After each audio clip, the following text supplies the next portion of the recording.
Hello. Well, let's first we'll start off by saying, yeah, you have no idea how many takes it took to make this video.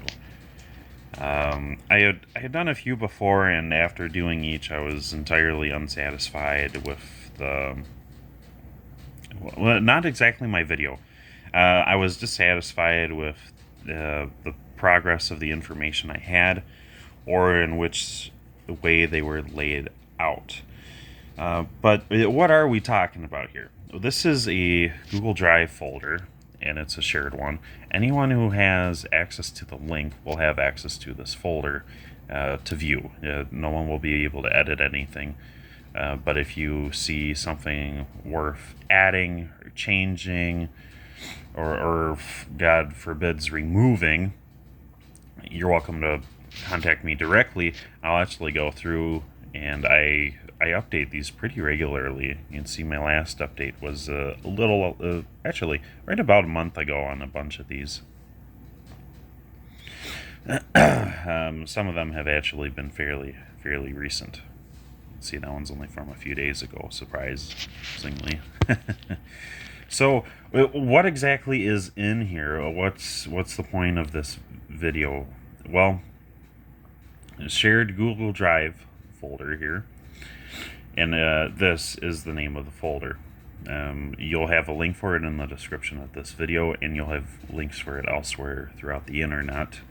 Whenever you come across it, you can click on it, and it's all free to view. Completely free.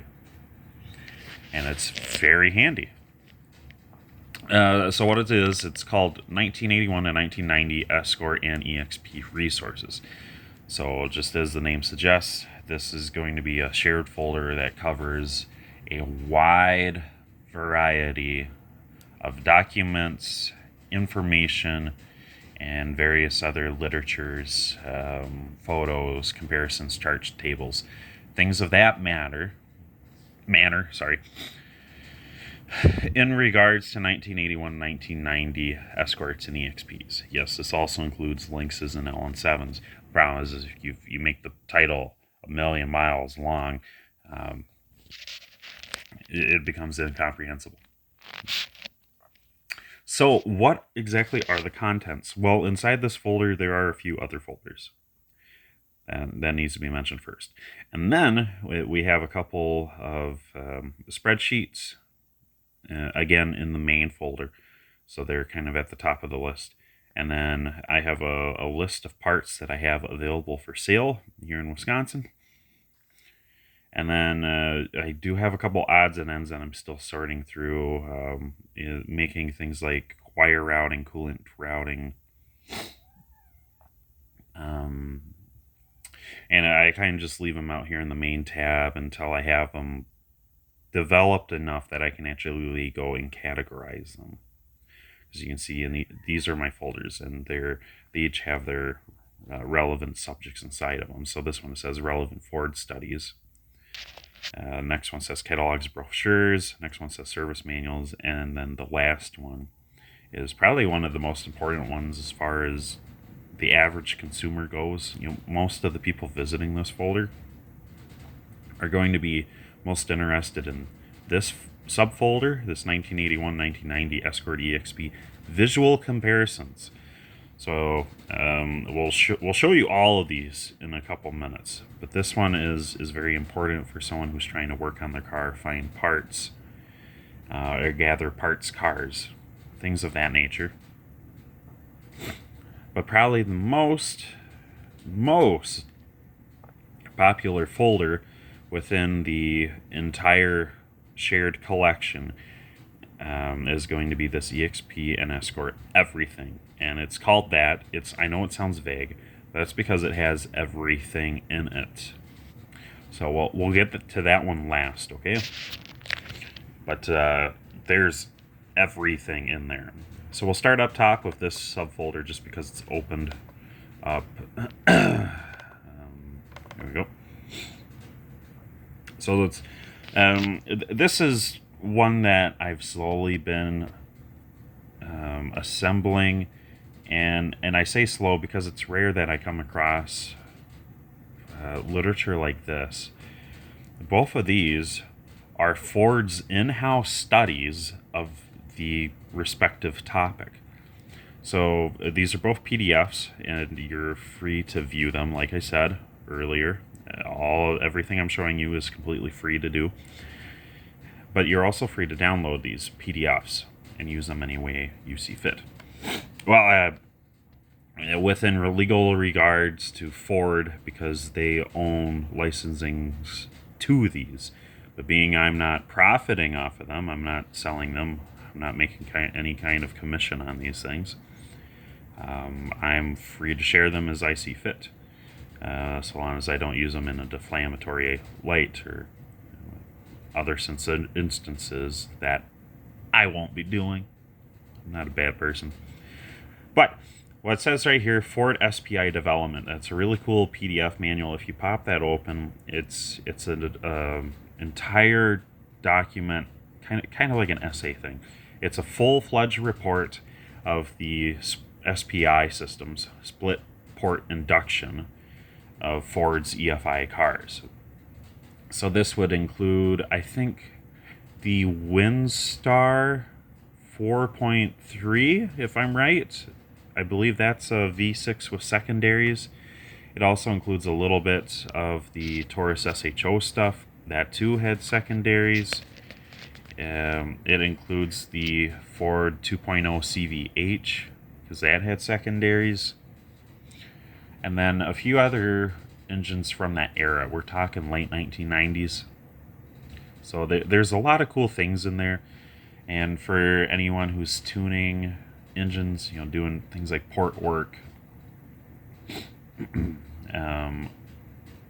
other engine hop-ups to anything that already has split ports, this is a very fascinating document. Very cool. And it's not very dry. It is quite fascinating. I wish there was actually more in the report. It had left out a lot of engines. I'm pretty sure it does not have the V6 Duratex in there, or the 3.4 SHO with the V8 show. Engines like that should have been in here. They just weren't. But it had a lot of others. But the reason why it's in here is because it included the CVH. This other PDF is Ford EXP radio antenna testing. This is a PDF that Ford had made when they were making the EXP. They were trying to decide if they wanted to go with steel fenders or fiberglass ones so they'd be lighter. But they were having issues with grounding the antenna wire to a fiberglass panel. Or I shouldn't say the antenna wire, the antenna base. For some reason, and if you're curious about it, I insist that you go and read that. It's quite fascinating. I haven't read it since 2019, so it's been 6 years since I read that. That's why I'm not all that brushed up on it. So as I see more of these Ford documents and study reports that come out that are relevant to these cars, I will add it in here. So we'll go back out, and we'll skip over catalogs and brochures for now. We'll go to service manuals. So yes, I do have free to view, free to use, free to download factory service manuals. And there's a lot of cool stuff in here. So I do have the Ford ATX service manual. So this is a service manual on all of the automatic transmissions for the 81 to 90 Escorts. This one is particularly handy. And it might not be a factory Ford manual. I think it was developed by OTS or UTE. It's some sort of automotive firm from the time. But it's completely comprehensive. It was done side by side with Ford. It's just Ford's name isn't what appeared on it in the end. We also have a PDF for CVH technical specs. We do have the 1984 EXP and Escort Turbo Supplement PDF, thanks to a fellow contributor. So that this guy was a viewer of the channel. I had met in some of the forums, talked with him a bunch. He had found this before I could get a physical copy. I now have the physical copy, but he uploaded the whole physical manual supplement. So the supplement is only for the turbos.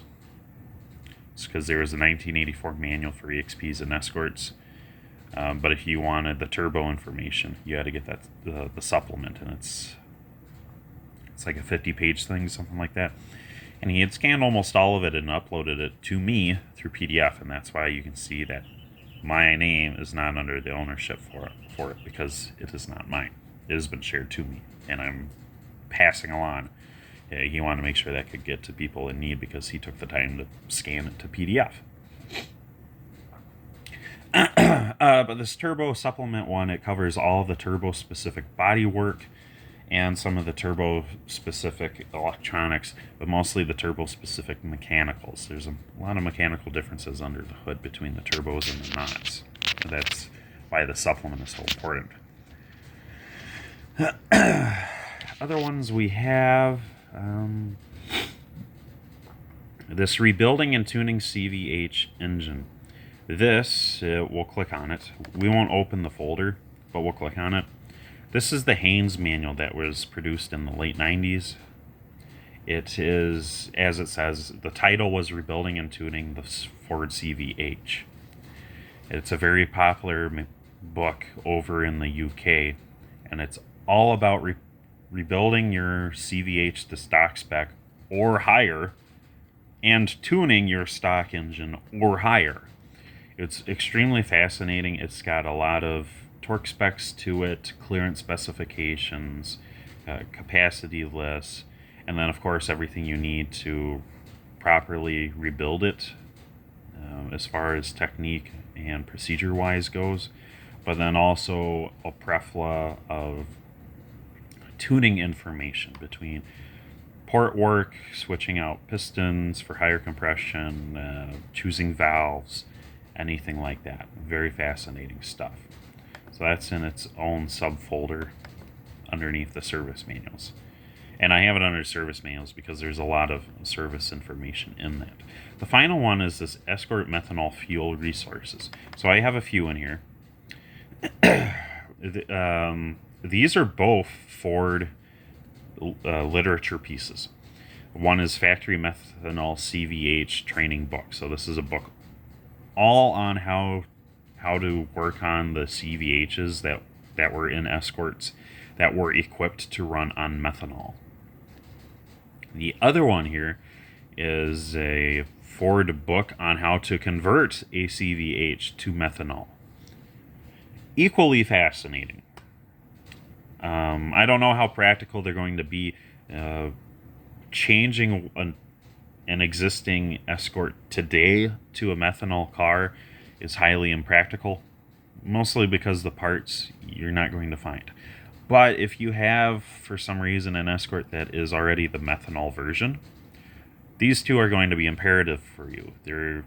We're talking things from carburetor to the rest of the fuel system to ignition tuning, things like that nature. What you need to know, because all of the other tuning specs do not apply to you. So that's incredibly useful for those who need it, but that's extremely rare. More people are going to need the turbo supplement before they need this, and there were only about 10 to 20,000 turbo models produced anyways.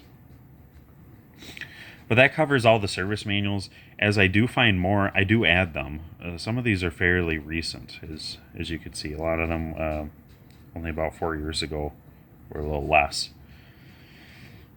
And I'm hoping that I can take all of mine, take them in somewhere and get them PDF scanned and then upload them all. So I'm hoping they can all be available for everybody.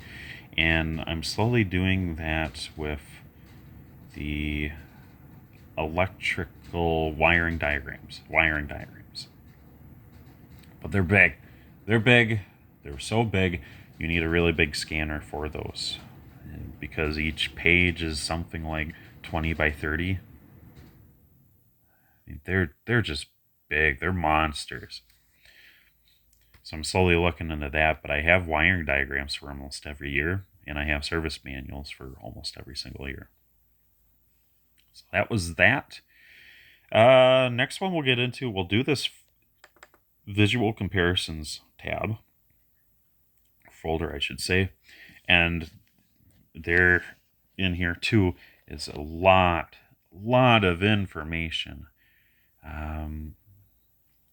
Let's do this so you can actually see some of the previews here. Oops, sorry. My arrow got my arrow keys got bound to other things. Okay, so a few things here. We do have a document that I had made. It's got a photo of every single Escort and EXP, everything within this platform. And it's got photos of the whole cars, the fronts, the rears, and then a whole bunch of other comparison parts. This one is, we'll hover over the name, and maybe I'll have to click on it. Nope, it's not giving me the name.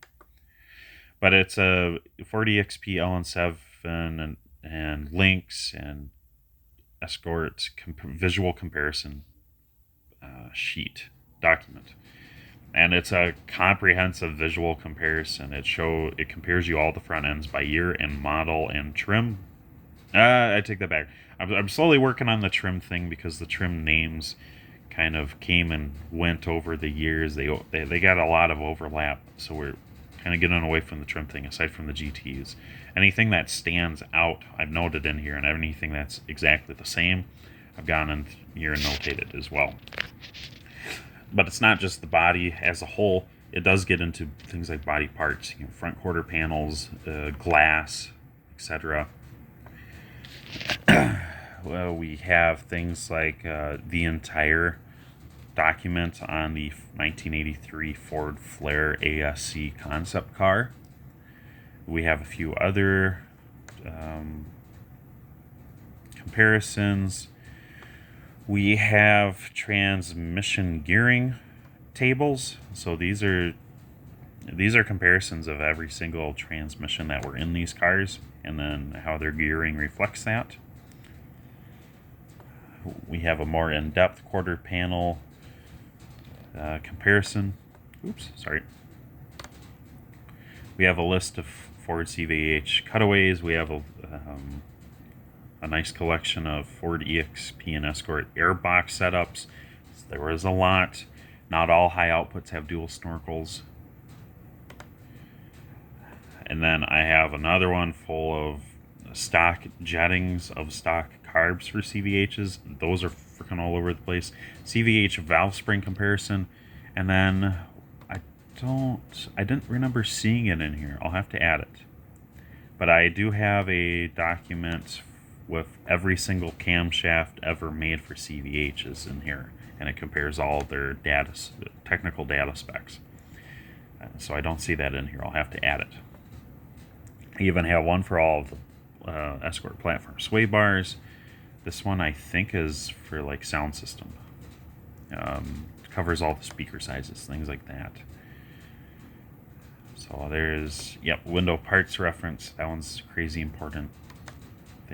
All these cars share a lot less glass than you would think. So all that is extremely helpful. I'd love to go through this one with you and a few others, but I don't think we got that kind of time. We're already 19 minutes in, and I know I can spend at least 20 minutes on that one document alone. Yes, and that changed things up. Okay, so that was the visual comparisons. We will go into the last subfolder of catalogs and brochures. We'll try doing this. Maybe we can get a preview out of each. Yeah, all right. Okay, so I'm slowly downloading a bunch of these catalogs, and they are free to view and free to download from FordHeritage.com, where they have every single piece of, we'll say, photographical literature or propaganda. Automotive propaganda, we'll go with that. Free to view and free to download on their website, and they have most of them in all three North American languages. French, Spanish, and then English. It's all very fascinating. So I've slowly been going through, downloading all the English versions, and we'll find them uploaded here. I was originally doing that with a couple PDF versions I had found, but then Ford Heritage came along, and I kind of slowed down because it is easily accessible for any of you, and anyone that you want to download, you can download straight from them. And you can have it straight to your device in a few less steps than it does going through me. But we will continue and go through downloading all of these, because then you can see them all side by side. That's something that the Heritage site has a few little issues with so far.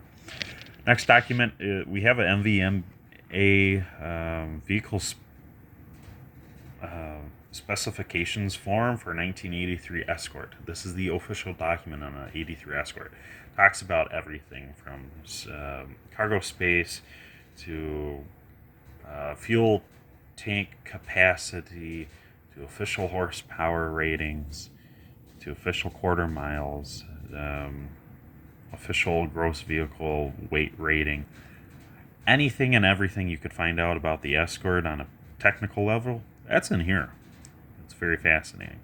And then we even have a BAT catalog for, I think that's for our North American cars even. Yeah, Escort LX, GT, EXP LN7. Yes. So this is specifically for the American import side of their company. BAT is famous for taking Escort or UK performance Ford parts and then importing them over to America. So this is their American catalog for that. Very fascinating. If you go in here, there is a date to it. It is from the late 80s, maybe early 90s. And that is the last of our folders. So now we will get into the creme de la creme. This one is the everything. Here it is. This one, I believe, you will find under the comparison table. But there will be a link for this one, as well as a link for the entire shared folder. But this one is the most important. It has been my hardest work, and it absolutely frickin' shows. So we'll zoom out on a bunch of these so we can see a lot more data here. So what is this? It says EXP and Escort everything, and I mean everything. Everything that I can tell you, and then arrange for you in an intuitive and easily accessible manner. It's in here, man. And there's a number of these tabs here at the bottom. They're all just sheets. There's a buttload of sheets. A ridiculous amount of sheets because I have so much information in here. And I do mean I have everything. There's very little I don't have. Anything I don't have, it's me missing something like an interior code or a paint code for a specific year of a specific car. I have dang near everything. There is so little I don't have. So that's why we're here trying to share it with you. Because we're almost as far as we can go as far as the spreadsheet goes. I know I've been building up the hype. It's going to pay off here, okay? So on the first tab, absolutely first tab, the first sheet, you see it says VIN breakdown. So I have it all laid out here. You can see up top, VIN digit 1, 2, and 3, 4, 5, 6, and 7, 8, 9, 10, and then 12 through 17. And then under each of those numbers, I have what each number signifies, 1 being the build, 2 and 3 being the make, 4 being the seatbelt system, yada, yada, yada. And then underneath that, I have the options that you would find underneath each with the digit that would be associated with those. So we'll start at the top here. And you keep in mind this first top list is Mercury because it's smaller. And then shortly after the Mercury list ends, that's where the Ford list kicks off. But we'll go up to the top. We'll show you some of the Mercurys, and then we'll switch over to the Fords. So up top here, we'll start off by, so this is how you'd want to read this. A lot of people have issues kind of following this, but trust me, this was the most intuitive way to go about doing this, considering all the lists that I had to make under each of some of these, okay? So how it works is, this is, like I said, the top row, the top row is all the digits of the VIN number, because there's 17 digits to a VIN number, so that's why there's 1 through 17 up top here. So the first one is build. That's going to be whether it was built in Ford USA, Ford Canada, or Ford Mexico. None of the cars on our platform were built in Mexico. That's why we don't see a number 3 here. Number 3 would be Mexico. Number 2, that's why it's in parentheses, is Canada. Number 1 is USA. Again, why it's in parentheses. Make. So digits 2 and 3 for a Mercury are going to be ME. That's what signifies a Mercury passenger car. Down here, for Ford passenger car, it's FA.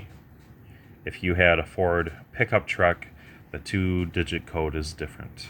Same if you had, say, a Ford semi-truck, anything else of that nature. But aside from that, and then each of the models, the digits between the Fords and the Mercurys are exactly the same. So the next digit is number 4. The 4th digit, that's seat belts. B is standard passive belts. P is automatic belts. Those are going to be the ones that go up and down the door opening. Like when you get in the car, the seat belt is set right by your door mirror, and then when you close the door behind you and turn the key, the belt next to you goes up over by your shoulder or head. Those are going to be code P, the auto belts on tracks.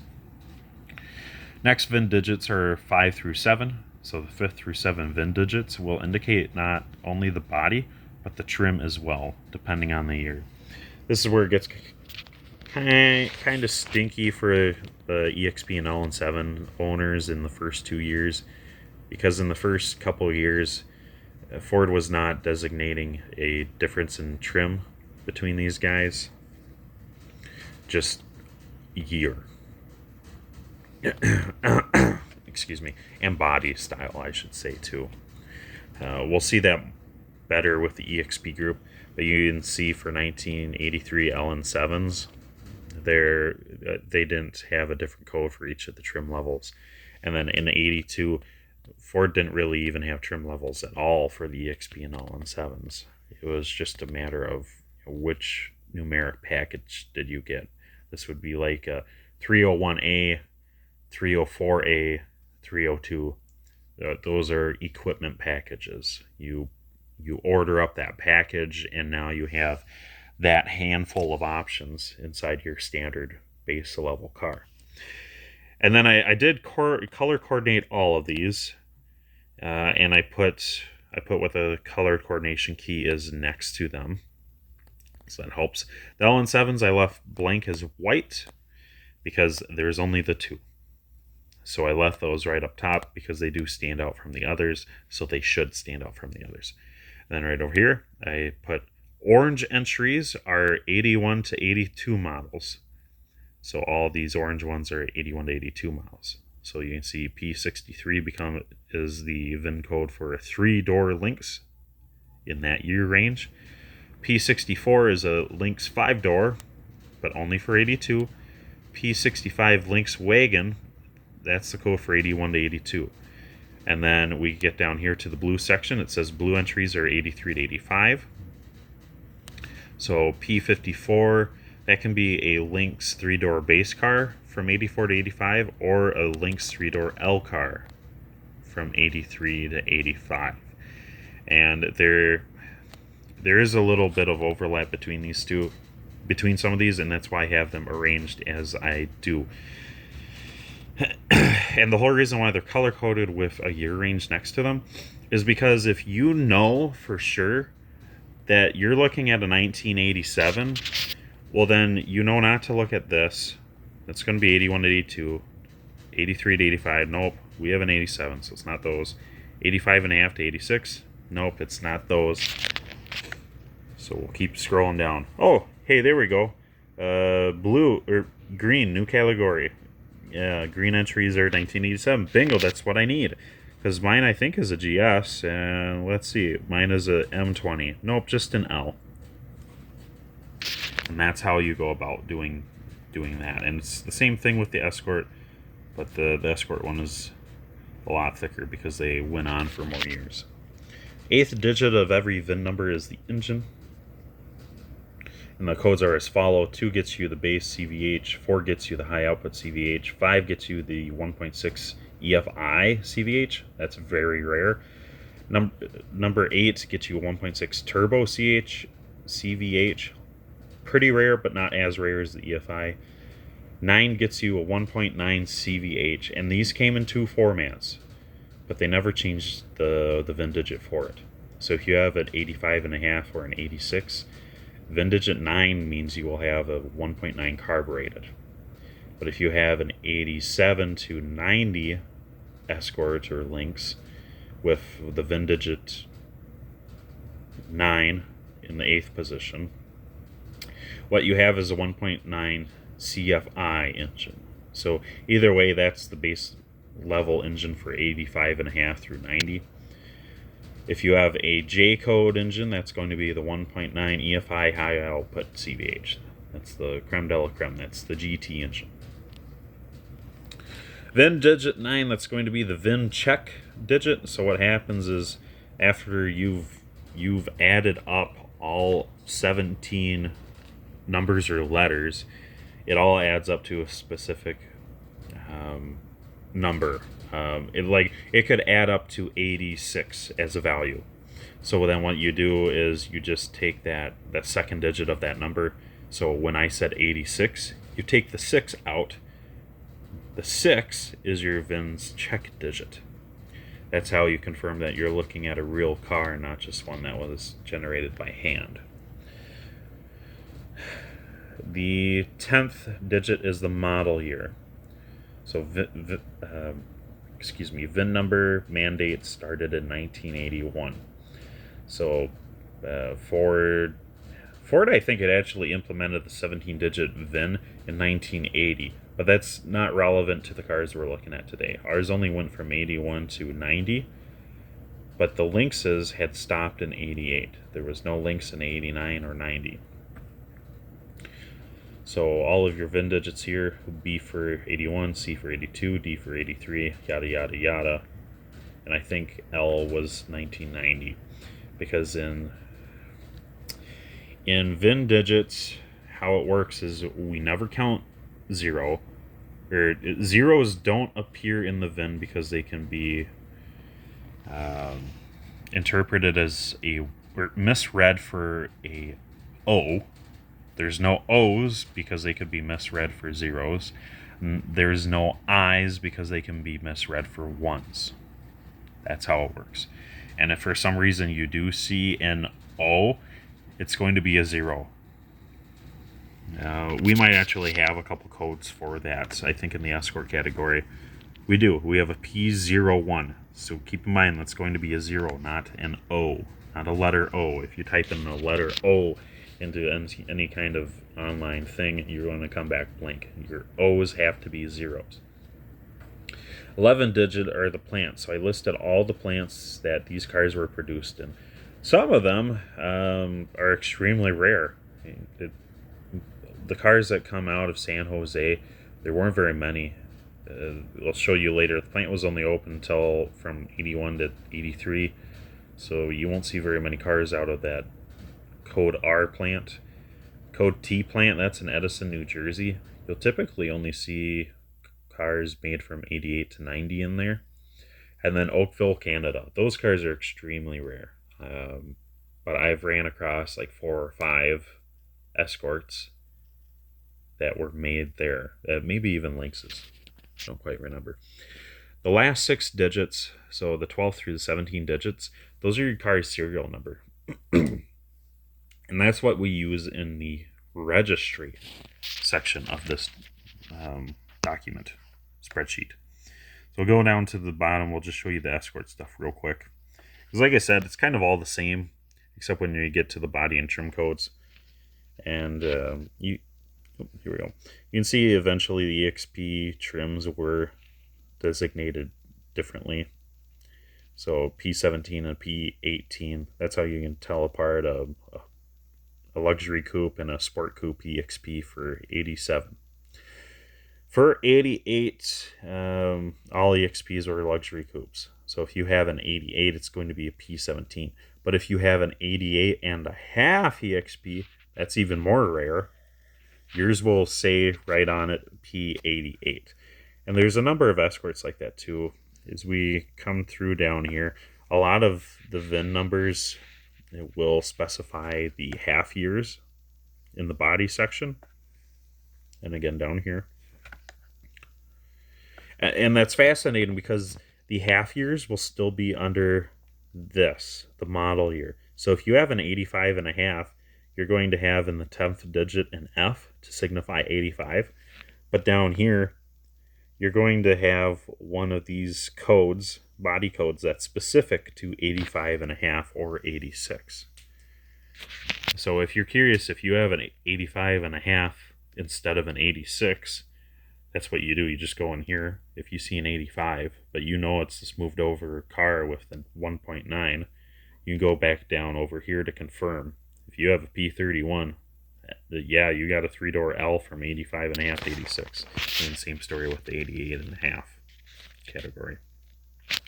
But yeah, I was right. L takes you all the way down to 1990 when we skip over I. Otherwise, it obeys the alphabet quite well.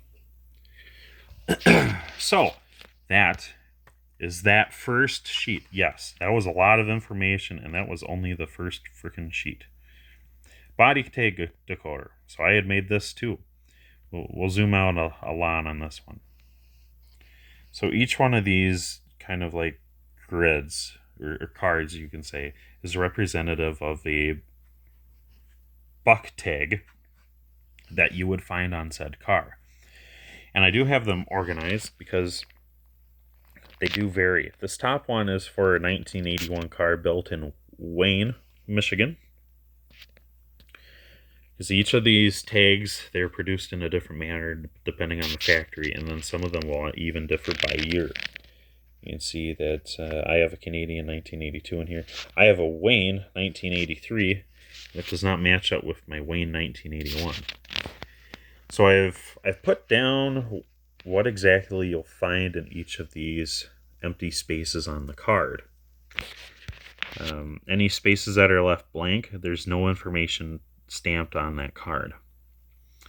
But anywhere there's any kind of text that I had put in, you'll find something of that car.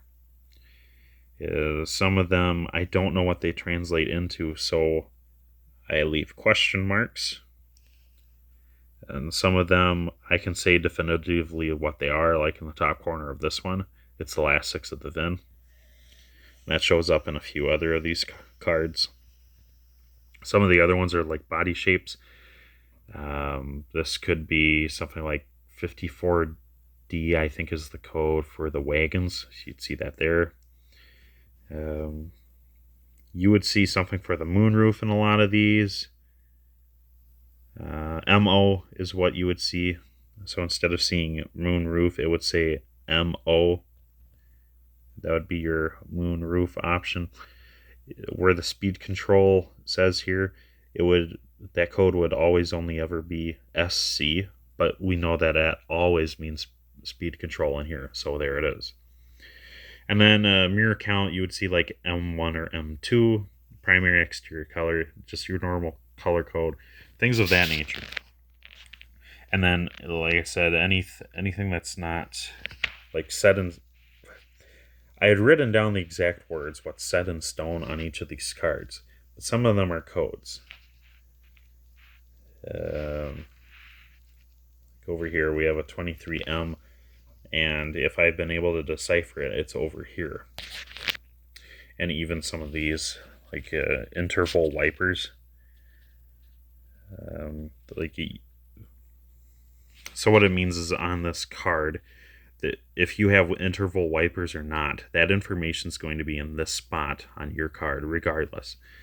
But if you have interval wipers, what you're going to see on your car is a 2-digit code.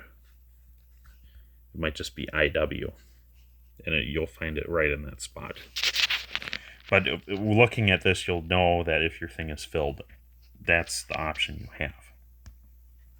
So that it's hard for me to explain this one because it is a little messy and it varies so much between all the cars. But I did write down what's set in stone in all of them. So long as your year and manufacturer plant matches, anyways. We'll keep going. Door jamb sticker. So this is one that I've been working really hard on lately. So I'm slowly getting around some blank door jamb sticker photos that I can put in the stable here. And then we go and decipher them, because on each one of these things there's a lot of information. We'll try to zoom in so you can see a little better here. But then I try breaking it down for you. There is a body section here, that one right there. But under body, you would see one of these 3-digit codes, and that's what each one means. Under interior trim, you would see one of these 2 or 3-digit codes, and this is exactly what it means. I did it by seats because that's the main difference. But the thing is, if you have blue seats in an Escort, you're going to have blue interior panels. Same thing, if you have red seats, you will have red interior panels. If you have orange seats, it's going to be an orange interior, not a red interior. It's going to be orange. In all these Escorts and EXPs, they always match the seats to the rest of the interior, whether it's the dash. I take that back. The dashboards can vary in the EXPs, but otherwise they are always color coded. So in Escorts, if you have a red dashboard, you have red seats, and you have red carpet, and you have red interior plastic panels, and you have a red headliner, yada, yada, yada. We don't need to get too far into that. And then next to each of those, I listed the year that they are attached to. So a lot of these are 82 specific. I'm slowly getting more of the 81 stuff around, because a lot of the 81 interiors were specific to that first year only. There's also a tab in here for AC. So if it's blank, you got none. A equals AC. 1, I'm still trying to figure out what that means. And then if you have a number 2 here, that also means AC. As the years went on, they would change these out for some reason. A eventually became 2, and we don't know why. Same with over here. 4 became F. We don't know why. But otherwise, if you have a blank spot in the radio category, you have nothing. If you, we don't know what H means, and we're pretty sure 2 means that you have AM mono, the base radio. S is going to be the roof option. The only one you can have is a C. Otherwise, if it's blank, you have nothing. And C gets you the flip up in there. AX is the axle. So this is basically your final drive gear ratio. These are all the codes. 1, I have yet to identify what 1 is. TR, that's right behind the axle ratio. So TR is the transmission type. 4 is 4-speed. 9 is 4-speed. Again, 4 became 9 later. We don't know why. D is always the 5-speed. B is automatic, but that eventually turned into K. Again, we don't know why. And then after both of those, we kind of get this combination here.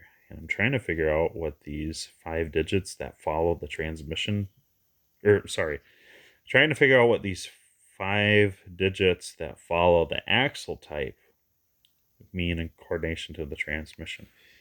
So I've run across many of these, and some you can see, like number 7 is a 3.73 final drive on both of those. yet, and in the first digit is a D, so they're both 5 speeds. But I don't know what the other 4 digits mean that, as far as anything, and they can be identical cars. I can't figure it out. But that's how these work. This first digit that's spaced off from the rest, that's the axle. And then Ford lays out the next 5 digits exactly as you see them. They're all clumped together. But the first of those next 5 digits, that's always the transmission here. So this one is a number 8. Or, I take it back, I bet I interpreted that as an 8. I bet that needs to be a B. Yeah, that should be a B for automatic only, because 3 is a 3.31 final drive that's only available in 8186 automatics. That's kind of how that works. We're slowly trying to nail that down. And then there's a list of DSOs here, because there is a district sales order or district sales office category on the sheet here. It'd be right here, so you can see where your car was ordered from. And I know what you're going to say. We have a discrepancy here. One DSO is 71 and it's coded as Los Angeles. Another DSO is 52, that's coded as Los Angeles. That is some sort of error that we are trying to establish here. And you can see that the 52, it also comes back as Dallas. So what's going on here? Well, a lot of these DSOs I had gotten from Marty Auto Works. They are not. Our Marty Auto Works isn't 100% perfect every single time. Occasionally they do make mistakes or overlook things. They had overlooked these. A lot of these DSOs had come from window stickers. Sorry, not window stickers. Deluxe Marty reports of other Escorts and EXPs. The owners of those had shared with me a PDF or a photo of their Marty report for their car. And in one of them, someone had a 52 for Dallas, someone had a 71 for Los Angeles, and someone had a 52 supposedly for Los Angeles. So Marty had goofed that up, and I'm requesting confirmation. We're getting there. But I'm pretty sure either the number on the car is wrong, and if it says, if it was from Los Angeles, it needs to be 71, or if it was a 52, it needs to be say Dallas instead, and that's Marty's fault. But we're still trying to figure that one out. Not too important. Just know that if you see a discrepancy, it's not on my end. Oh, okay, here we go. Interiors. This was an equally arduous job. So this is an interior codes for all the EXPs. So it says EXP LN7 interior codes. And it only goes from 82 to 85 and a half. But I listed down all the available interior options. Well, I say options. I should say color configurations. Again, done by seats. So one is black vinyl high backs, another black vinyl low backs, then black cloth vinyl low backs, and then the black leather low backs, and then the black shearling leather low backs. These would be the one with sheepskin wool.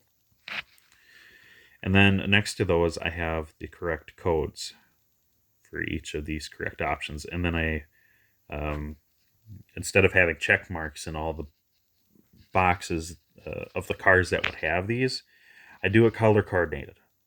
So any car that would have a black vinyl high blacks, so that would be 82 and 87, 82 EXP and 82 LN7s only. I fill those two in black, just as the color would be. Any car that would have blue vinyl high backs, I filled those in with blue. And it goes down, same with white. White with outlines are white. These blank ones that have no outlines, they're not available. And it keeps going down. Yes, there was an orange interior. Very rare. About as rare as white. And then I have a bunch of codes that I'm still trying to determine. And then in the later years, the interior options became quite limited. That's why you're not seeing very much here. And some of these I have codes for, but I'm still trying to designate which years they were and were not optional in.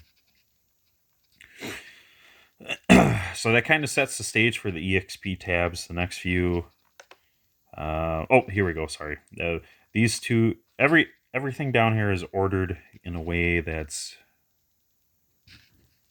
intuitive as possible. So we start with VIN breakdowns for all of the cars, body tag decoders for all of the cars, door jam stickers for all of the cars, EXP and LN7 interiors. We do those because it's small and set those separate from the Escort ones. Because the Escort one, it's pretty huge here, and I don't have all of them yet. You can see I'm missing a lot of the Lynxes, and I'm missing the last couple of years of Escort, just because it's taken a while to go through them. But the Escort interiors, not very many share with EXPs. The 82s did, but after that, not entirely. So we're slowly going through it. I need access to more door stickers. Next tab is going to be the exterior paint colors. So we did the interior colors, now we're at the exterior colors. And this first one is all EXPs and LN7s, again, so that the whole sheet would be pretty small here. How it works is up top left is your color codes. All the way down, you'll have the 2-digit code for each and every single one of these colors. These are all the official names of the colors by Ford. Some of them will have parentheses, like here you can see 90 is polar white, but if you have an LN7, Mercury tends to call their colors a little different at times. So while 82 to 83 EXPs were polar white, for the LN7s they were simply known as white. And we see that elsewhere. Like 82, we have light fawn glow as an optional extra color. But if you have an LN7, it's called light fawn metallic, and while Ford calls it light fawn glow. A bunch of stuff like that. And then how the data is dotted, segmented over to the right, again, is by color. Underneath each column of model year and then model itself. So we start with 82 EXPs and 82 LN7s because for the most part they share them. Same thing with 83 EXPs and 83 LN7s. They share. So for the most part, we keep them together so that if you want to see what car has, let's see, a silver metallic outside, simply put your finger here. Okay, yep, it starts right here all the way, oh geez, from 82 EXPs all the way to 85 EXPs. Never changed. Pretty interesting. And then same with like bright red. It was around for a long time. It omitted 2 years and then came back. And then with the later years, again, I try grouping them together so that they're easier to track. And I need to freeze this left row. Some of these tabs we are able to freeze that left row so that when we scroll left and right, that whole left row stays. But I had done that up top for sure on all of these. So as you scroll down, you still know what column you're looking at. So that's how the colors work. Oh, and then the ones that have text in them, because I matched the color squares to the color they would be, but some of them you can see have text inside of them. The text is going to be the optional two-tone. So if you had a bright red car, you could have a 1C black bottom underneath it. The same if you had a black car, you could have a 1G silver metallic underneath it. And then what's not showing up on camera very well is this one. This 1B metallic charcoal metallic. You could have that as the bottom color on a black car for a couple years. And wherever the text is, I have it in the same color as what the text is representing. So 1C black is always in black. 1G silver metallic, that's always in a silver. So that you can kind of see how some of these go would turn out on a car. Like if you had a 9Q Desert Light tan bottom over a brown car, it's going to look exactly like that. Same with this cream one. It's got a tan accent. Or this navy blue metallic, it has a silver accent. Etc., etc. So now we've kind of entered the EXP and L7 side of things. And this is where things get really interesting. This is the EXP and LN7 registry. That's right. We have a registry for EXPs and LN7s and 81 to 90 escorts. And it's pretty comprehensive. Now, I don't have as many entries as I want. At this time of recording, I only have 127 EXPs and LN7s in here. Oddly, that's more than I have out of the Escort registry, even though there were like 12 times as many Escorts as there were EXPs. Whatever. How this works is so you're able to see this here, and if you have a car, and it could be in here. If you have an EXP, and if it's in here, you're going to find it in here. If you have an EXP, I suggest you contact me. We'll add it in here, if it isn't already. But you will find your car if it is in here. I guarantee it. And it's very easy too. So the best way to go about it is I have a whole bunch of different tabs here, so I can sort all of it. So this first tab, I just write car, but it's going to be the year and model. So 82 EXPs, they take up the bulk of the registry because they're the most common out of all these cars. But eventually we run out and we run into 82 LN7s, and then 83 EXPs, and 83 LN7s, then 84s, etc., etc., etc. Trim. We've slowly been adding this in here. It's kind of difficult. If I have a full VIN number, I can sometimes decode the trim from the VIN, but a lot of times I can't do squat. Because, again, most of these are 82s, which didn't have a designated trim. But a lot of these second gens, the 86 through 88 and a half, we can tell the trim just by looking at the interior, under the hood, the engine digit, very little things like that are very easy to determine. So under trim, you can see sport, luxury, turbo. If we go all the way up by the LN7s, we could see some like rally coupes, I think they call them, the LN7s. That was an option for 83. And if there's any convertibles in the list, you'll see it under the trim as well. We even have the EXP McLaren registered in here. Yes, the ASC McLaren EXP. I have the VIN number for that sucker. It is in here. Next tab is going to be the color. So it's really cool. You can actually see what's the most common color out of all these cars. I don't have the exact Ford designated name for each of these colors.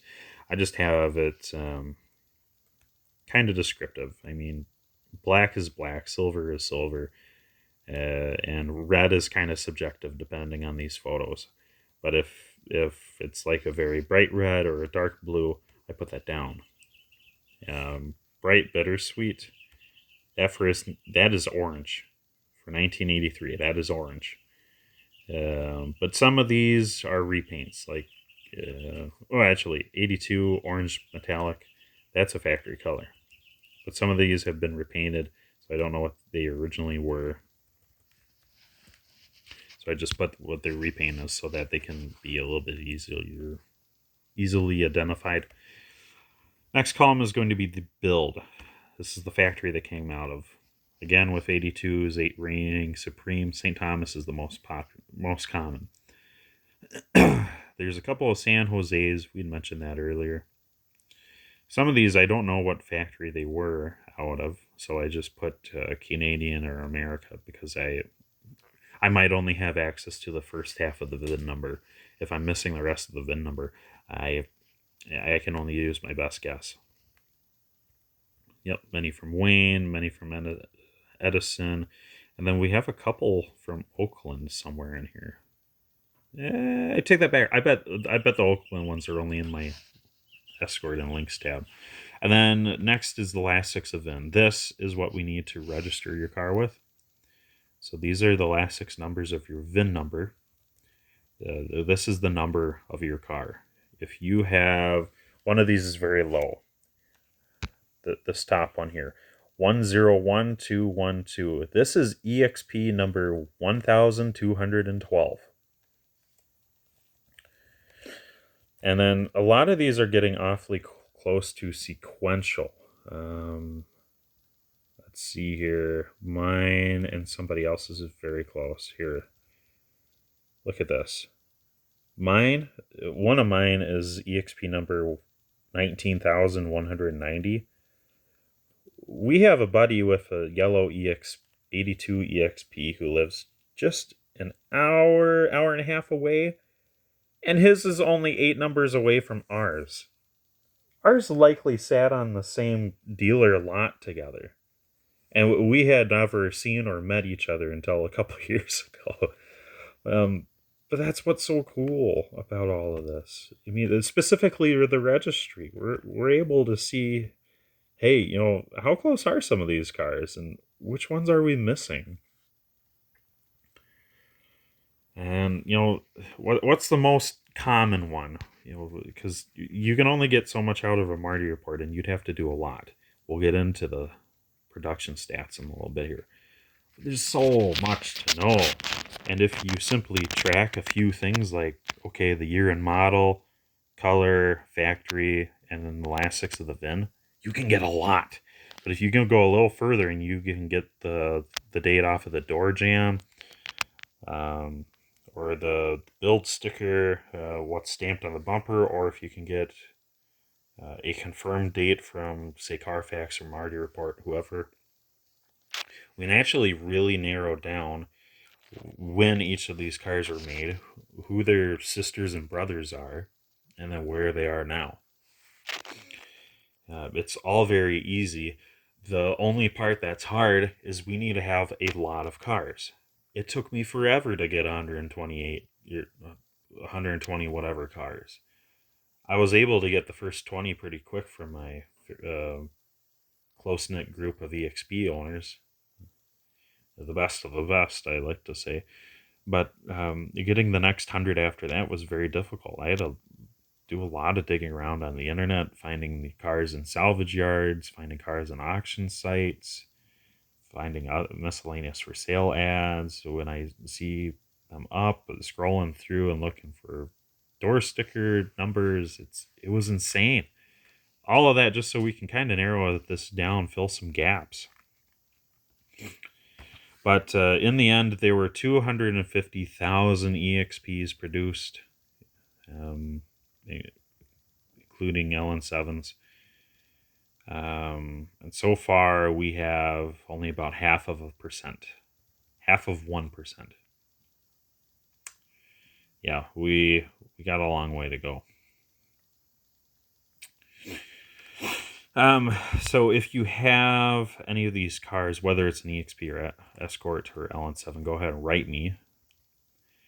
And I'd love to add more information in here. And then off to the side, we do have some official production dates so that you can kind of see some of this in here. And then it's cool because, like, if we look at this here, 82 to 83 EXPs, they were the first one rolled out of the door in February 16th, 81. The last one rolled out August 5th, 83.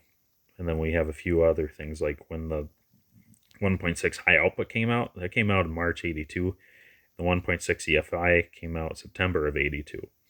So we're able to go through here, and once we get a few more EXPs with production, with confirmed build dates, we'll actually be able to see, okay, what VIN number does the 1.6 EFI start out as? What is the first car with that? What is the first car with that?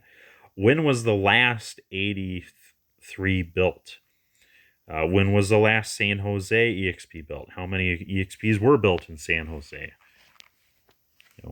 If we simply have more data, we can say a lot without any kind of doubt. There's a lot to be had here. Okay, so this is where you guys might find the most interest here. So any of these tabs that say stats. So I got one for EXPs and L7s. There's also one for escorts. These are statistics that have been provided by Ford or Marty Auto Works, and I have all the permission in the world from Marty Auto Works, as long as I say in here, all figures provided confirmed by a Marty Auto Works. But Ford Motor Company had provided some of these themselves, so both of their names are in here. But I have the full permission from Marty Auto Works to do this. Ford Motor Company, they have no rights over any kind of permission as far as what I'm doing here. They've provided the numbers, and from that point, they don't give a darn. Because the what they had sold off to Marty has full access over. But being that these were provided from Ford before that arrangement was made, it's kind of all in void. Marty Auto Works did not provide some of these numbers. Any column that's filled with numbers, Marty Works has provided, and then I've confirmed them back and forth between Ford and Marty Auto Works. So each of these numbers up top is as accurate as possible. These last two, we don't know. But Marty Auto Works would know. So I am hoping to get a few Marty reports through them so I can see exactly what the production numbers for those are. Ford didn't know. Ford had provided all these, and Marty had confirmed these two. And I think this last one even. Yes, Marty confirmed this last one. But Ford couldn't provide either of these two because in Ford's records, they had combined the 88 EXP and the 88 and a half with the escorts of the same year. So all these EXPs are under escorts. All these EXPs are under escorts. But all these other EXPs, they stood alone. So I have to get a Marty report or call them for some information. Excuse me. To clarify what those numbers should be. I don't even know what they should be. But I do expect them to be less than 25,000. My guess is this one's going to be like 15 to 20,000, and then this one's going to be 15 or less thousand. We're expecting this one to be less than 10,000 even, but again, we're not for certain. But how does this one work? Well, we have a whole list of options off to the left, and up top, we wrote car up here. So then to the right of that is each year and model of car. We have the L7s kind of divided from the rest of the EXPs, just so you can tell them apart a little easier. Production total is the next row down. So underneath 82 L7, we have the number of L7s made that year. Same with 83, and then all the EXPs. Every number, in this first row of production total, that's going to be the number of cars made under that year and model. It's when we get a little further down, we have to look to the left. So now we're looking to the left. Any car with 1.6 auto, we're looking at about 7,000 of 82 L7s and then 19,082 EXPs.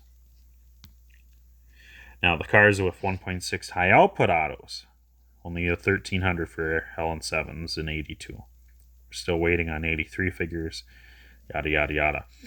And then there's plenty of other engine and transmission options. I had blanked out the ones that are not available. So all these ones that have been grayed out, there will never be any information in these because these combinations were not available in these cars. And one thing that you'll never see in any of these cars, for instance, is a 1.6 turbo auto or a 1.9 EFI high output auto. While this one was offered as an auto in the Escort for only like a year or two, it was not in the EXPs, and you'll never see a diesel EXP in here either, because that was never a factory thing. We also have things like the TRX packages. They were only available until the Frog Eyes ended, so that's why that's all blanked off. But otherwise, we have the production stats for a great many other things. If you have a Marty report from your car, please contact me. I'd love to see some of the information on here and fill in the gaps. It was through the effort of like 3 or 4 82 Allen 7 Marty reports that we were able to fill in all of the engine transmission offerings, combos, their actual production stats. So we actually know how many of every 82 Allen 7 had each of these options. This last one here, it hasn't been in a Marty report yet, but we're able to, and that's why it has a question mark, because it's not confirmed. But we are able to do it through math to say, okay, out of these 35,000 82 Allen 7s, if 7,000 had a 1.6 auto, 23,000 had the 1.64 speed, and just over 1,000 had a 1.6 high output auto, well, we can say through deduction alone that there would have to be only about 3,000 1.6 high output 4-speed Allen 7s for 82. So we're slowly doing that with all these math here. Like for instance, the 2 engine and transmission options that you could get. I still need to add one here. I'm missing one for the 1.9 auto. Still waiting on that. But out of the 87s, the ones with 19... the ones with the 1.9 EFI high output 5 speeds, there were 11,000 of those out of these 25,000 cars. So 14,000 were non-sport coupes. There were 14,000 luxury coupes. And again, the ones where the engine kind of dictates the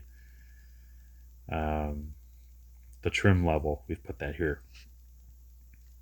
So there were 14,000 luxury coupes. So between the plain 1.95 speed and the automatic, there were 14,000 of those. So I'm waiting on one more figure, whether it's the 1.95 speed or the 1.9 automatic, and then we'll have all of the production numbers down for all of the engine transmission combos of 87. That's what we're doing and how we're going about doing it. So that's pretty easy to read, quite fascinating. And that kind of concludes the EXP stuff. Next sheet over is going to be the Escort and Lynx color codes. And this one's a big one. It works the same way as the EXP color codes, and it's all mapped out the same. But in this one, I'm pretty sure I had frozen this left column over here. These should be frozen so that when, yep, they are. So when I scroll, they stay. And this is something I need to do in the EXP ones, apparently. But we can scroll all the way over. Because if we know that we have an 86 that's in the SAM beige, we simply click on it. We scroll over, and while we're scrolling, we're looking up top here. Okay, 85 Lynx, 85.5 Escort. Oh, 86 Escort. Okay, let's scroll a little bit more so that we're getting rid of the other ones. All right, now we're at 86 Escort. Scroll down. Oh, yeah, crap. My car was repainted blue because it should have been this color tan. We're looking to help people in that form of fashion. And again, just like the EXP ones, the ones that have text in them, they have a secondary color option, and that color option is what the text says and the color of said text. We'll zoom in a little bit before we get over to the registry. So now this is the Escort registry, and like I said, it has an embarrassing number of entries because these guys are being beat hand over fist by the EXP crowd. We only have 94 Escort and Lynx registries, and a bulk of which have been provided by a very kind gentleman who collects and trades window stickers of Fords. So he's been getting a hold of mass quantities of Escort and Lynx window stickers from the 80s, and he's been contacting me whenever he gets a bunch, sends me a couple photos, and I'm able to add all of these into the registry.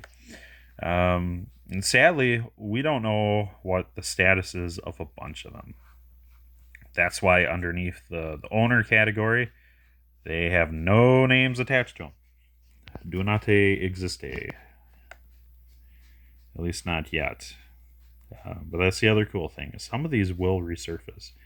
And I do hear from people who are looking for their old cars, and they'll say, hey, I was digging through papers and I actually found copies of my registration or a copy of insurance, and it has my VIN number on it. Is there any way to track the car with my old VIN number? And the answer is almost always no. But this fixes that. Someone just last week or a couple weeks ago, they were looking for an 82, I think L7 that they had to sell 30 years ago, and they were looking for one that was similar, and that they had found one that was similar, and when they went to register it in their name again, it shows that they had already registered it 30 years ago. So it was so cool. They had found their old car, and on accident, total accident. And my buddy with that yellow 82, who lives an hour and a half away from me, he had done the same thing. He had gotten rid of the car 15, 20 years ago. He was looking just to have any kind of EXP, and this yellow one popped up that he kind of recognized. He went to check it out. Well, sure enough, it's his, and now he's doing a full-blown restoration on it. That's insane. And with both of these people, these cars were their first cars, and they've gotten them back, the exact car back. So I'm hoping I can replicate some of that magic here. Because a lot of these owners that are listed, they are in the, whether it's the FEOA or they're in the FEOA Facebook group or the EXP LN7 Facebook groups. That's where a lot of these owners are. But anywho, back to the registry. It works the same as the EXPs. On the left, we have the year and model of the car. So it starts with 81 Escorts, 82 Escorts, then 82 Lynxes. But I don't have any 82 Lynxes. I only have 83s, and then as we get down, you'll see more from other years. But to the right of that, things get a little different from the EXP. We now actually introduce a body style, because for the Escorts, there were 3 body styles.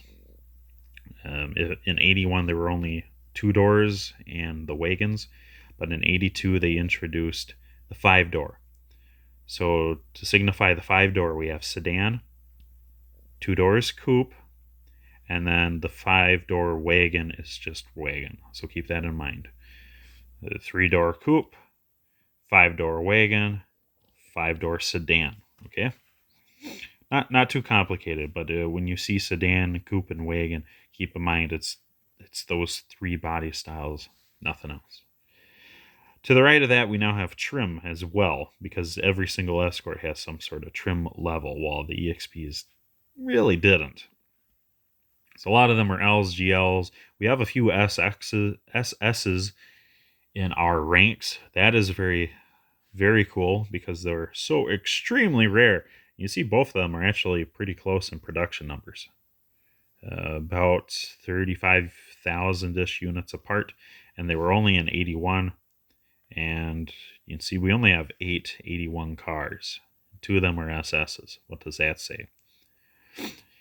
Almost as rare are GLXs. We have 181 GLXs. Yeah, that says something too. And the trims, they came and went over the years. That's also why we listed them, because eventually the GLX was dropped, and I think even the GX was, or the GL might have been changed for GS. Yes, GS. A lot of the base models became Ls. Ls and ponies are kind of synonymous. Then we have GTs, we have XR3s. I think I only have one XR3 in here. LXs, yep, yada, yada, yada. Then to the right of that, we have our engine and transmission option. In here, you'll see that some of them are actually EV conversions. Well, whether they were done privately or commercially, we'll say. Some of these, like this 81 Coupe GL yellow, this one I know is a jet car, GET, EV Industries. I believe that one's a GET EV car. It's yellow, but it's listed. So I have it listed as an EV because that's how it was made. That's how it is now. Engine and transmissions. So when you write me to register your links or LN7 or EXP or Escort, I want to know what originally came with. A lot of these EV cars are actually originally were EVs.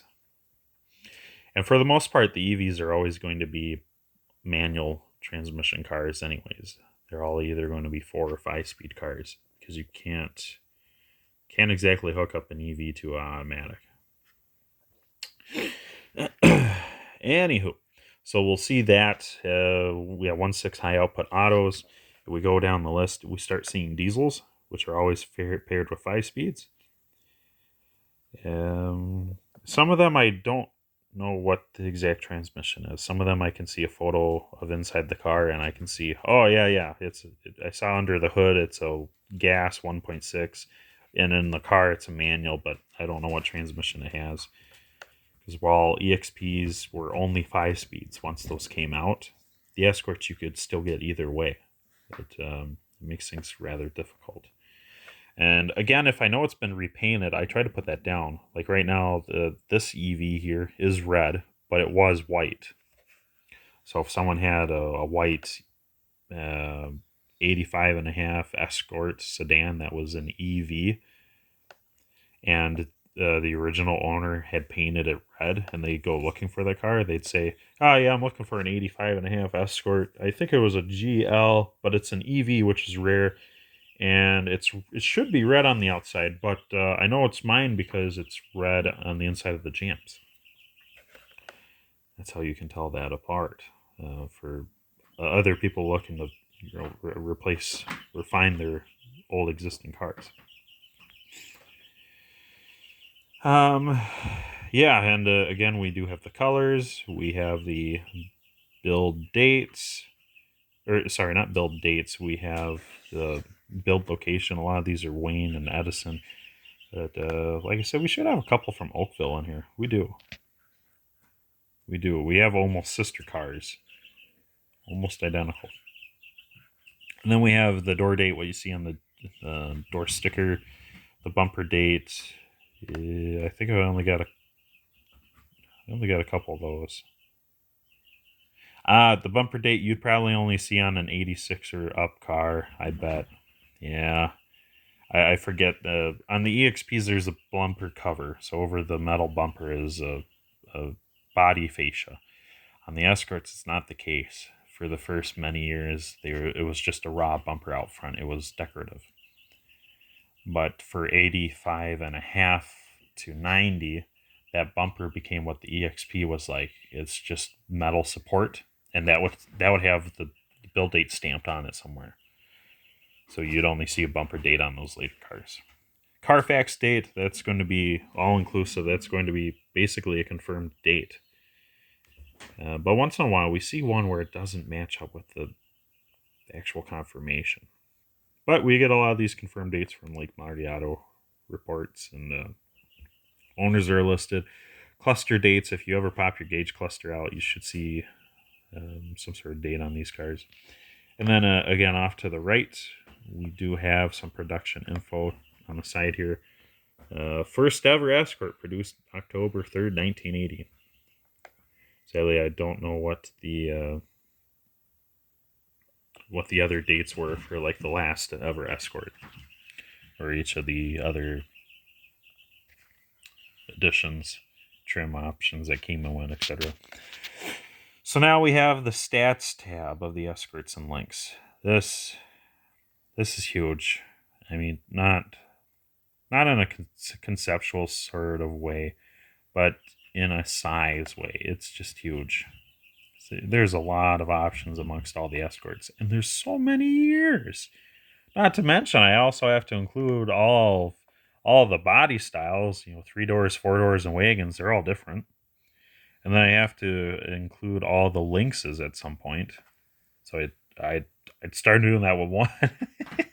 I have a lot more to go.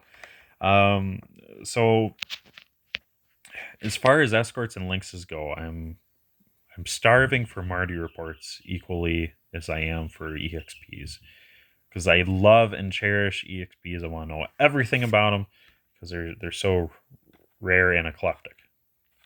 But on these Escorts, the options are so vast. There's so many.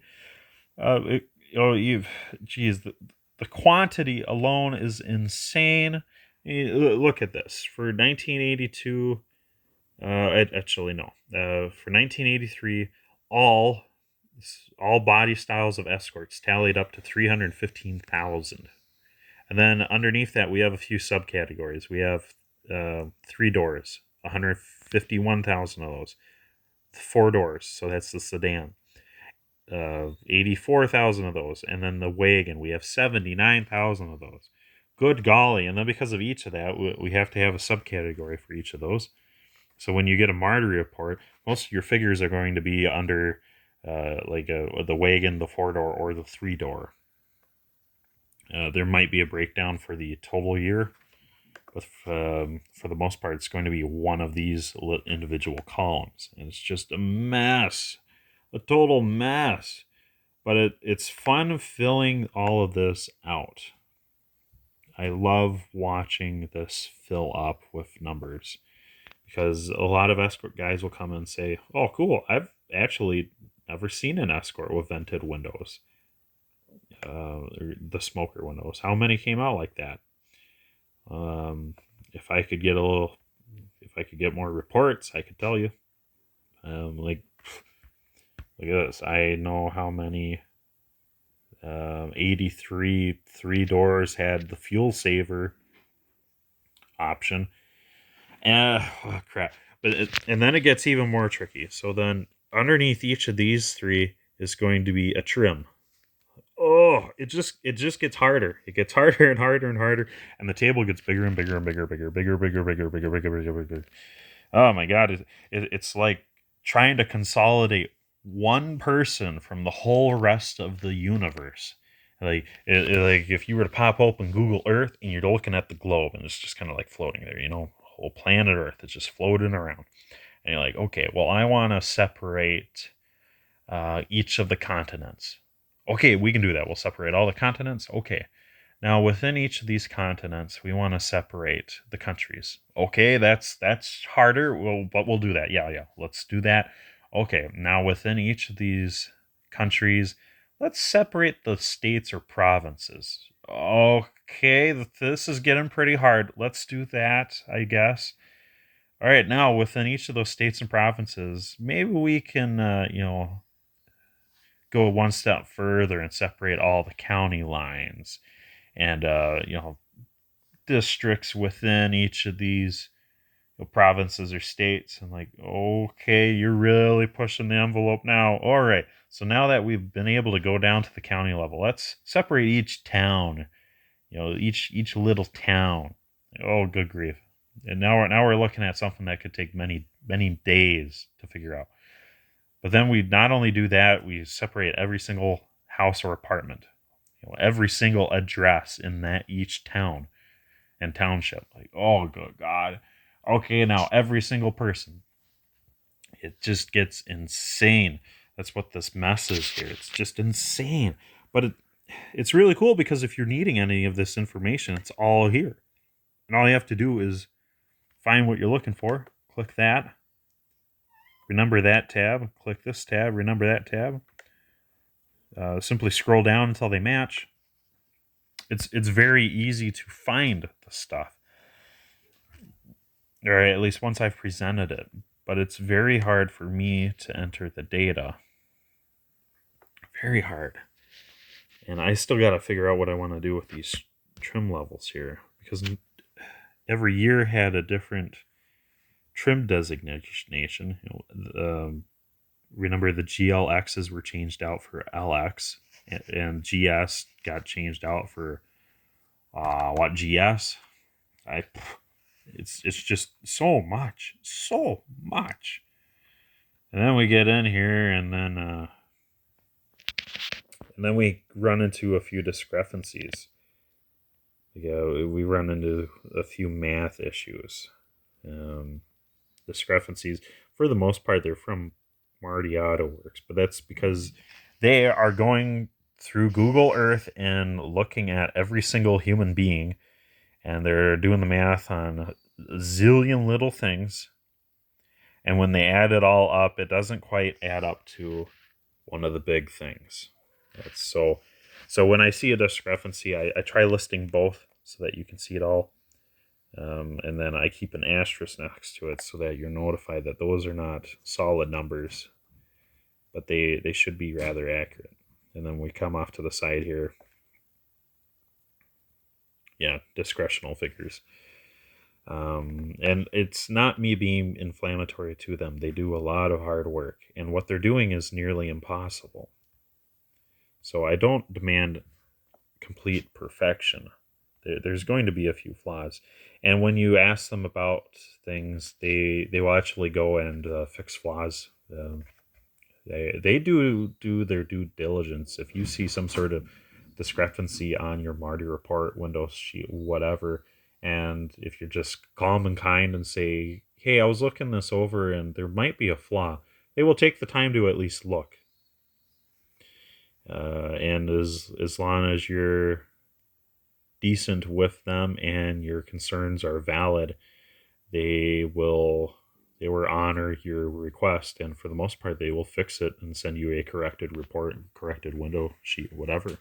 If you're in the right, they'll fix it. So I'm just looking to have some of these numbers resolved. Some of these numbers, like this one, I had gotten from Ford, and it's not right. Or maybe I got it from Marty Auto. But this number is only that 82 Escort wagons, when this number should be this plus this plus this. It should be like 400,000. Just under 400,000. So if you see discrepancies, don't sweat too much about it. Just know that someday I will be fixing a bunch of them.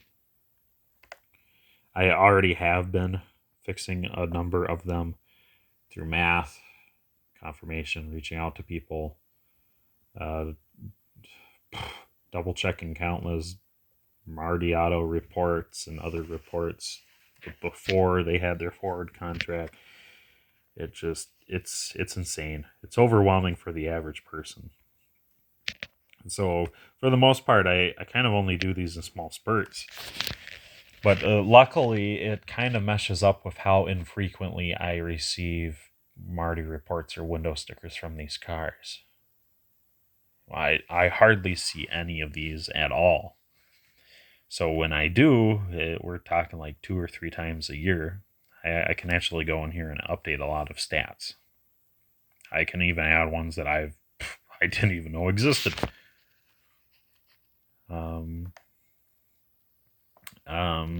Let's see, a couple of oddballs in here. There we go. 1.9 EF high output auto. We had learned someone had got a Marty report on their, I think 87, 86 Escort GT. On their 86 Escort GT, they got a deluxe Marty report for it, and it says that there were 31,601 Escort GTs with the 1.9 EFI high output 5-speed out of 31,608 GTs. So out of that many GTs, that many were the 5-speeds, which means there had to be 7 automatics. So there are 7 automatic 1986 Escort GTs out there. 7. That's the most rare of anything we've seen in these North American Escorts. 7 cars to have left from the factory with that engine and transmission. That's a big deal. We've gone down and we've seen low numbers from other cars. Like what is this one here? 91 4-door GLs with blue cloth interior low backs. I've even seen in here. I bet I don't have it listed in here because it would require each of these engines being separated underneath each of these trims, but that's what that personalized stats is for when you order it from Marty. They go through here and they try making your car look way more rare than it realistically is. But like a friend of mine had a 4-door Escort. It should have been an 84. So an 84 4-door Escort. So that. And they had, I don't remember what trim theirs was. There was, I think, was the GL, but a diesel. So keep going down until we highlight diesel. There we go, 2.0 5-speed diesel. Yes, yeah, his was that. His was a GL. They were 2,316 GL diesel 84 4-doors. And then he had the personalized Marty stats, and it broke it down, and it ended up being one of only like 3, one of 6, one of 3 cars that had a TRX package. Oh, here it is. TRX package. Oh, the TRX packages. I left it blank because it's only the GLs and only GL diesels. So out of the 2,300 GL diesels, only like 9 had the TRX package. So the rabbit hole of Marty Auto Works personalized statistics is just that. It's a rabbit hole. It's really handy if you're looking at cars that did not have a lot of options. Let's say EXPs here, and let's say 82 EXPs, cars that didn't have a lot of options. You could make an 82 EXP look really special with just 3 basic lines. It's one of the, so far out of all the 82 EXPs, the most rare one that I have listed is black vinyl lowbacks. 636 cars were produced like that. But if you were to go through and see, okay, well, which ones were paired with an automatic transmission? Maybe it's only 30 of those. Okay, and which ones of those with a sunroof had the black vinyl lowbacks? Well, maybe it's only 2. You can break it down as far down as you want. You will eventually find a car that's one of 1 or one of less than 10. That's easy freaking peasy. Anyone can do that. But if you can, the trick is doing it in as few lines as possible. Like, only 1,300 1.6 autos in 82. Now that's pretty rare out of 35,000. With one option, you were able to break it down that far. But we can do even better. If you have black vinyl low backs in an 82 LN7, your car is automatically one of 161 cars. And that's before you even talk about what kind of engine transmission it has, whether regardless of what suspension package it has, yada yada yada. I mean, looking at this information alone, we were able to see that in 82 EXPs. Oh, here we go. Sunroof. Out of the 98,000 EXPs for 82, just over a quarter of them had sunroofs. So if you have a sunroof car, you're automatically less than 25% of the population. If you have AM, FM stereo sound, you're 1/3 of the population. If you have a black exterior, you're 1/5 of the 1/10 of the population. 10% of all EXPs for 82 apparently were black. We know that. The numbers show that. But to have black vinyl low backs, regardless of exterior, that's rare, man. That's 3% of the whole population. Or I'm sorry, that's 6% of the whole population. Excuse me. Of 82 EXPs. I mean, so if you can break it down to a tiny number with only one or two options, okay, now you really have something worth talking about. Like my EXP convertible, there were only 8 of those from the one place they came from. So that alone is pretty rare. Out of 98,000 cars, I have 1 of 8. So mine is 1 of 8, but 8 of 98,000. So I have a car that's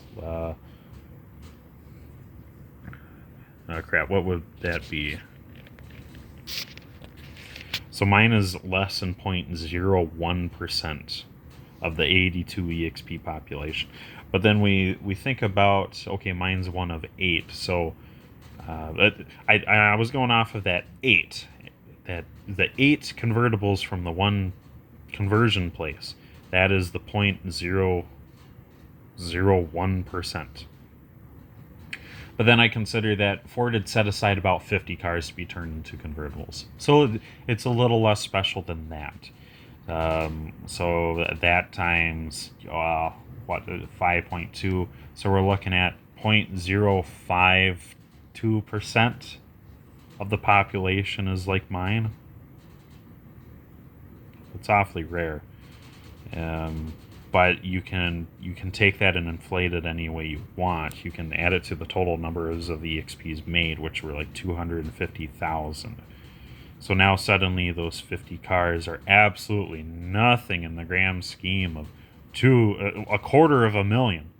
You know, so a lot of people use this for evil, when reality it should just be used for fun. Using it for good, that's when we just go, oh crap, you have an 82 LN7 with black vinyl low backs? What can I pay for your car? It's stuff like that. And we're still trying to get some confirmation of some of these things. Like beige cloth low backs in the 87 were pretty rare. Dying to get a production number on the turbos and the 1.6 EFIs. Dying for those.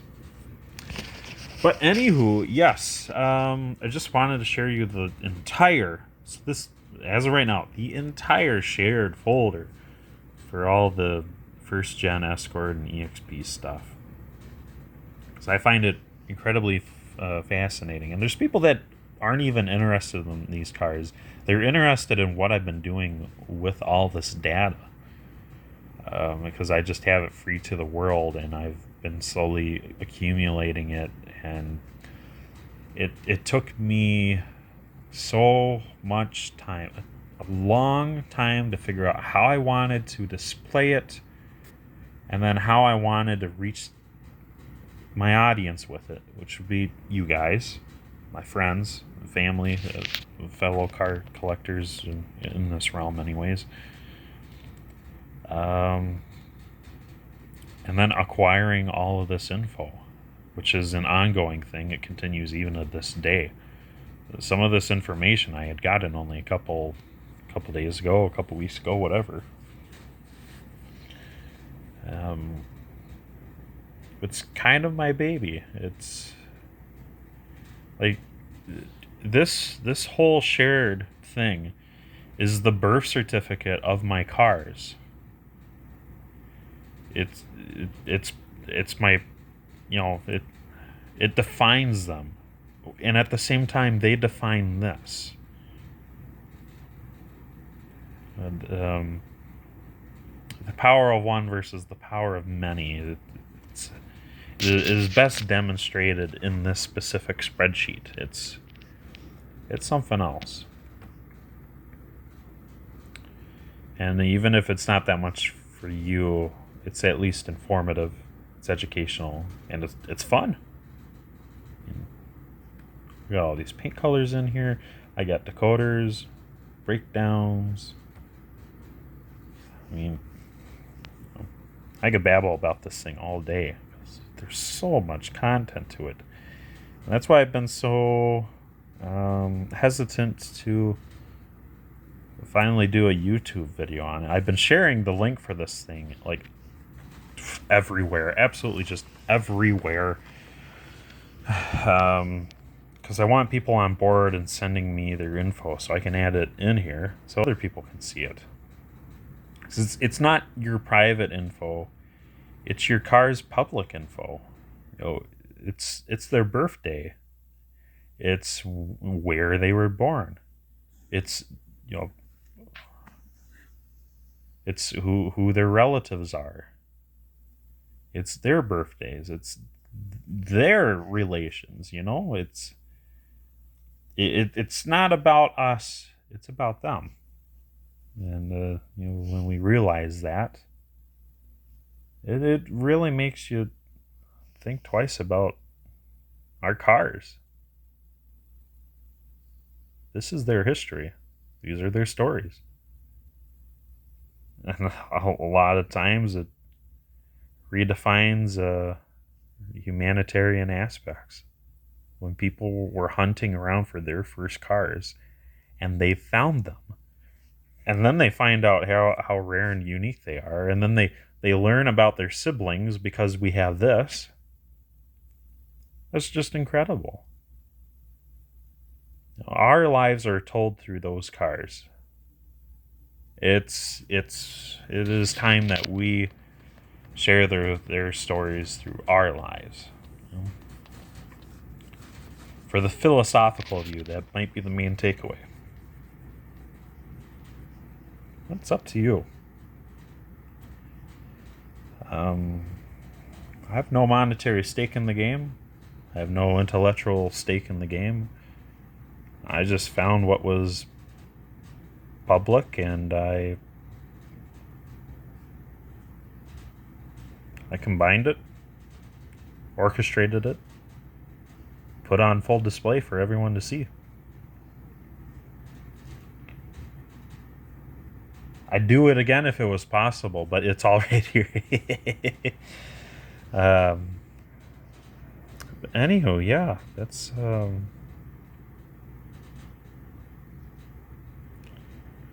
what I wanted to talk about.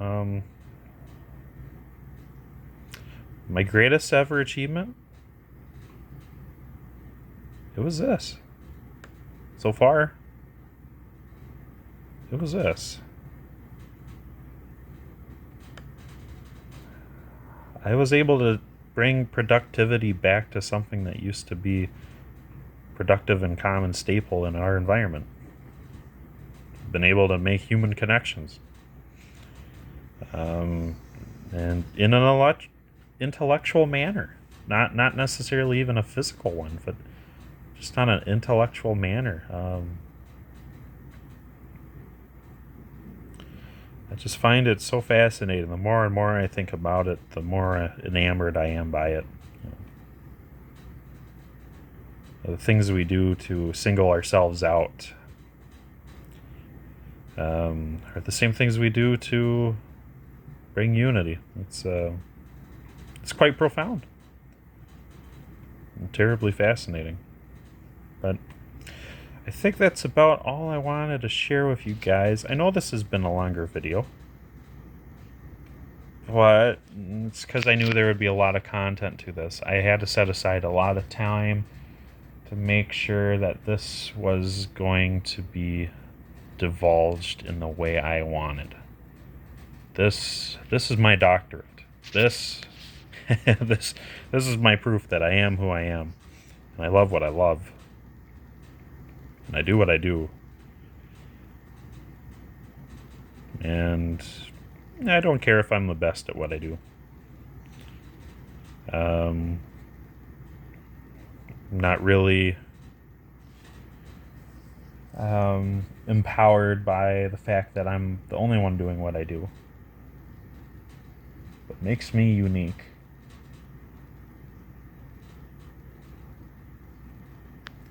maybe that's just that I find myself getting closer and closer to my cars as they relate closer and closer to me. Not sure. Anywho, again, please do share whatever you have with me. We're primarily looking for photos of door stickers. Those reveal the most about your car. Otherwise, a full VIN number or partial VIN number. Window stickers especially are handy. Like I said, in this Escort registry, a good 20, 30 of these entries are just from a guy sharing only window stickers with me. And he's not getting paid to do it. He just does it out of the kindness of his heart. He likes seeing this grow. He too runs a registry of other cars. It's very fascinating.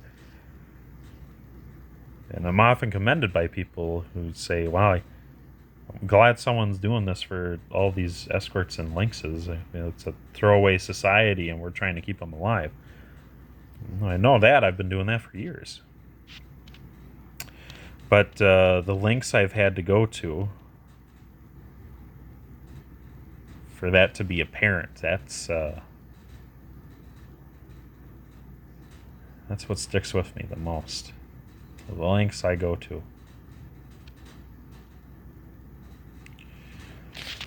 So do feel free to share whatever you have with me. I don't have any kind of Dropbox thing for this at all, because if 1,000 people saw this and everyone wanted in on it, it would be just crazy. But you're welcome to email me. Those of you who are closer to me, you know a few other methods of getting a hold of me. Again, I am interested in every VIN number and door jam sticker I can find. If you have a Marty report on your car, that's even more helpful than the other methods. That is, the Marty report is probably the most helpful you can be, because it's going to have the VIN and everything on the door sticker. It also has almost all the options that your car has, as well as a few production statistics as to how rare or not a lot of those things are. My goal is to eventually fill one of these charts, because I don't think it's fair that anyone can pop open one of these statistic charts for a Mustang or Dodge Charger, insert famous car here, when these cars sold more in one generation than any of those cars sold in one generation. Yet we know the least about these. And I can click open any form I want and it'll have full production value of any classic Mopar or any Ford Mustang. Heck, I can even do that with Broncos. Broncos, of all things. But no, if I want to learn about just 1, 2, 3, 4, 5, 6, 7, 8, 9, 10 cars alone, this is all I get. And this is all only because of my efforts in securing a lot of information that that a lot have been, keeping from us. Probably because no one's asked. But it's time to change that. I think everything and anything and everything should be on display. This is relatively useless data, but it's neat finding these cars in junkyards or up for sale at places and saying, "Oh crap, you know what? They only did like 100 of these in this way. Well, let's try to save this one." It's kind of the goal. I'm helping people find cars that they had, helping people find unique cars or less unique cars and making them more unique. Just anything we can to get more of these on the road in any way possible. In a physical manner, that means me taking escorts, chopping them up to save EXPs. That's a physical manner. In the intellectual manner, it's me convincing other people that, hey, these are something, give it a chance. It's worth your time. Take this tiny risk. Do it to it. If you love it, you will love it. Things of that nature. So hopefully this continues and we're able to keep more and more of these out there. I hate seeing things go to waste.